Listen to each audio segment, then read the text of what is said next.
আপনাদেরকে স্বাগত জানিয়ে শুরু করছি আমার আজকের রেসিপি। আজকে আমি একটা নতুন রেসিপি নিয়ে এসেছি। সেটা কি চলুন রান্না করতে করতে বলে দেব। চলুন শুরু করা যাক। প্রথমে আমি একটা তাল নিলাম, তালের ভেজে দিচ্ছি মেজারিং কাপে 1 কাপ আটা দিচ্ছি, 1.5 কাপ আটা দিয়েছি, স্বাদ অনুযায়ী নুন, চিনি দিচ্ছি, 1/2 চামচ বেকিং সোডা, এটা বেকিং পাউডার নয়, বেকিং সোডা। একটা মিক্সিং হুইস্কার নিয়েছি, এটা দিয়ে সবগুলো আমি মিক্স করে নিচ্ছি।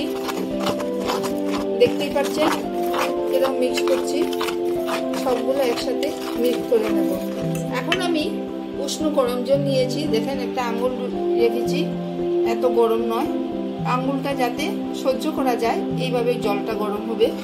তারপরে দিচ্ছি আমি অল্প অল্প করে জলটা মিক্স করে নেব, একটা ডো বানিয়ে নেব। অল্প অল্প করে জল দিচ্ছি, একটা ডো বানিয়ে নেব। এখন আমি হাত দিয়ে মেখে নিচ্ছি অল্প অল্প জল দিয়ে। আপনারা চাইলে এটা সমস্তটা ময়দা দিয়ে বানাতে পারেন, তবে আমি আটা দিয়ে বানাচ্ছি, আটা দিয়েও ভালো হয়। আপনারা চাইলে পুরোটা ময়দা দিয়েও বানাতে পারেন। দেখেন আমার আটাটা মাখানো হয়ে গেছে।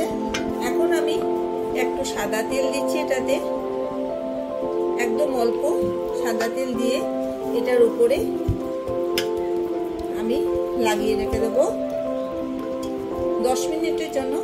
সেটাকে আমি রেস্টে রেখে দেব, 10 মিনিটের জন্য রেস্টে রেখে দিলাম। চালিয়ে এখানে একটা পাত্র বসিয়ে দিলাম, 1 চামচ বাটার, একটা পেঁয়াজকে কুচি করে রেখেছি সেটাকে দিয়ে দিলাম, নুন স্বাদ অনুযায়ী দিয়ে হালকা নাড়াচাড়া করে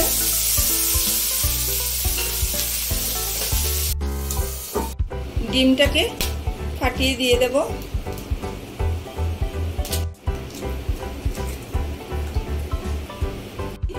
অল্প বিট নুন, গুঁড়ো মশলা দিচ্ছি, অর্গানো 1 চামচ। এখন আমি মিক্স করে নিচ্ছি। দেখেন পেঁয়াজটা আমার নরম হয়ে গেছে। এখন আমি যে ডিমটাকে ফেটিয়ে রেখেছিলাম সেটাকে দিয়ে দিলাম।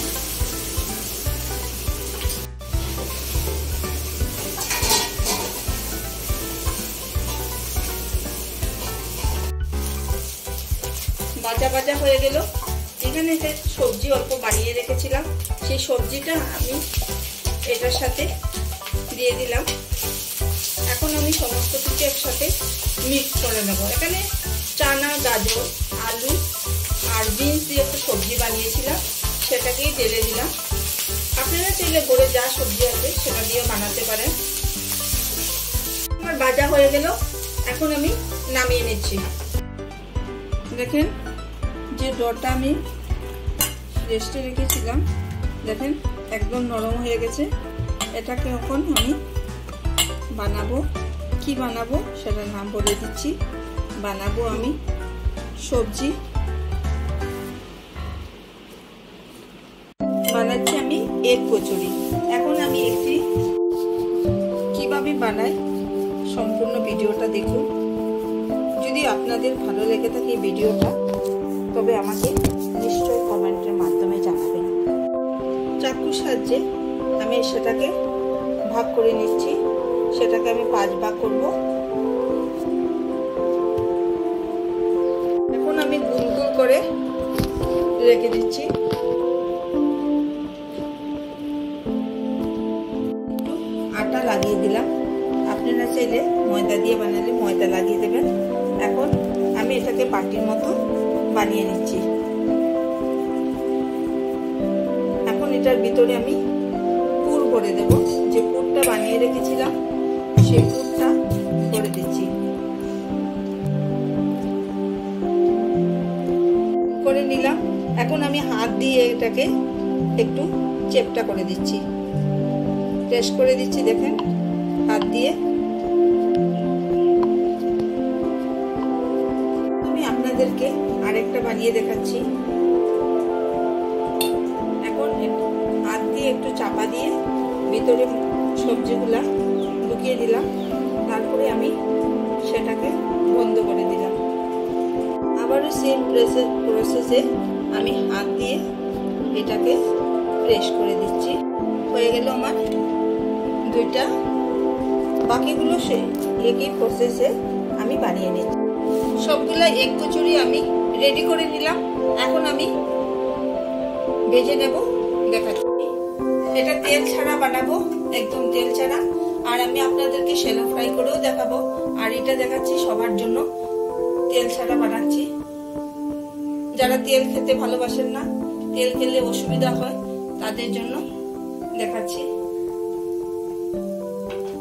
এখন আমি 5 মিনিটের জন্য ঢেকে রেখে দিলাম। 5 মিনিট হয়ে গেল, দেখেন তেল ছাড়া কিরকম হয়েছে। এখন আমার এক পাশ হয়ে গেছে, আমি আবার উল্টিয়ে দিচ্ছি। আবার 5 মিনিটের জন্য ঢেকে দিয়ে দেব। 5 মিনিট হয়ে গেল, দেখেন কি সুন্দর হয়েছে। এটা বোঝাই যাচ্ছে না, তেল ছাড়া একদম। নামিয়ে নিচ্ছি, ফ্রাই করে আপনাদেরকে দেখাচ্ছি। এখানে 1 চামচ তেল দিচ্ছি। তেলটাকে ব্রাশ দিয়ে লাগিয়ে দিচ্ছি। এখন আমি এটাকে দিয়ে দিলাম, 5 মিনিটের জন্য রেখে দিই। দেখেন আমার 2 সাইড ভাজা হয়ে গেছে। এখন আমি তুলে নিচ্ছি। পরিবেশনের জন্য আমার এগ কচুরি রেডি হয়ে গেল। যদি এই রেসিপিটা আপনাদের ভালো লেগে থাকে, কাজে লেগে থাকে, তবে লাইক, শেয়ার, কমেন্ট করবেন। ভালো থাকবেন, সুস্থ থাকবেন। আজ এখানেই, ধন্যবাদ।